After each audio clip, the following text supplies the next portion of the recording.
Well, from political leaders to philanthropists to pop stars, 2022 saw women around the world make their mark in all fields.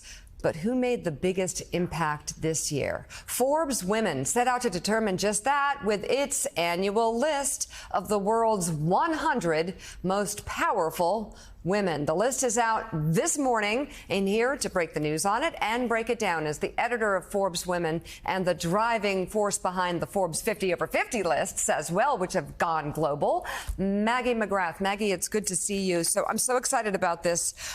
There's so much to talk about here because there are a number of crossovers on this list. There are so many crossovers, and I think that's in part because of the thesis of the 50 over 50. We look for women who are stepping into their power over the age of 50. Right. So when we did the 50 over 50 Europe last year, Ursula von der Leyen, the president of the European Commission, she fit the 50 over 50 thesis. And yet she tops this list. And she tops this list. She did not enter politics until her 40s, and now she shapes policy for 450 million people. She was number 8 on the list last year, but we really like her this year in part because of her response to COVID. She passed mega aid packages, and also she's been a leader in standing up to Russia in its unprovoked invasion of Ukraine. Yeah, absolutely. So tell us, who's the youngest woman on this list? Yeah, and youngest, the oldest. Yeah, what do we got? The range here. The range is 32 to 82. Taylor Amazing. Swift is 32 years old for another week. And 82-year-old Nancy Pelosi is That's an awesome 50-year spread. It's an achievement and accomplishment. Yeah, it really is. Can keep going. It's an incredible spread, and for as many 50 over 50 members as we have on the list, like Vice President Kamala Harris, Jenny Johnson, the CEO of Franklin Templeton, we also have Sanna Marin, the Prime Minister of Finland. She broke the record as being the youngest female prime minister. And it's so cool because we talk about the long runway and the 50 over 50 lists. And like Ursula von der Leyen, Nancy Pelosi started her political career, I think, at the age of 47. And look at her now. So it's incredible what these women have been able to accomplish. And I'm curious in what fields we're seeing growth, you know, where we're seeing more women break through.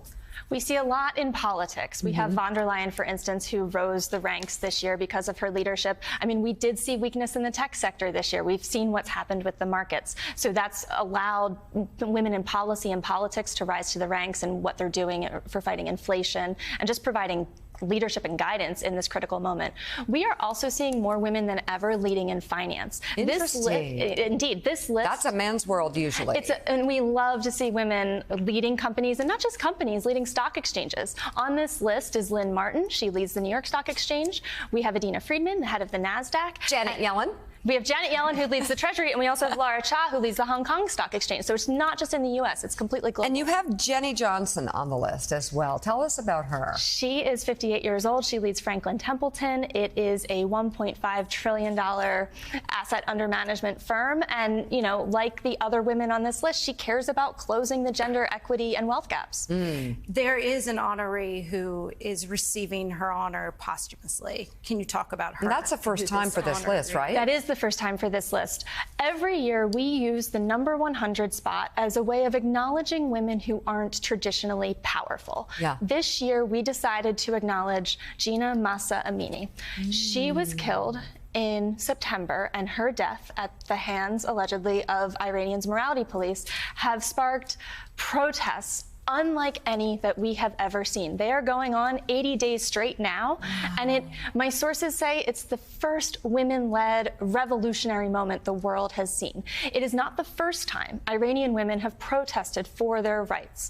By law, they are treated as second-class citizens, and they marched for their rights in 1979, in the 80s, in the 90s, in 2006. There was a signature campaign to get more rights. But the abuse, the pictures that emerged from also 2 female journalists who are now in jail, that made this news story go global. So Mahsa stands as representative, I want to be very clear, as a representative for all the women who are in the streets and marching for their rights. So we're going to, this is amazing, again, the 100 most powerful women Forbes list. And I want to just take a moment because Maggie and I have a lot of work to do this week, this Thursday. Thursday, we have a luncheon for our 50 over 50 list honorees. The vice chair of the 3050 Summit, Huma Abedin, will be there. And Hoda Kotb is going to do a fireside chat. And our luncheon last year really kicked off the first 50 over 50 list before it even went global, the first U.S. 50 over 50 list. We had Dr. Jill Biden, and the mood in the room was so amazing. There were so many women. You really got to see what the 50 over 50 list means. It's not just women in their 50s. They're in their 60s. They're in their 70s. They're in their 80s. They're in their 90s. I met them all, and they were having the most impact, you know, later in life. And the runway didn't end for them and doesn't end. And they were enjoying connecting with each other. I mean, I saw Dr. Alice Stanford talking to the grandmother of Juneteenth and other women in their 80s and 90s. It was incredible to see the energy in the room.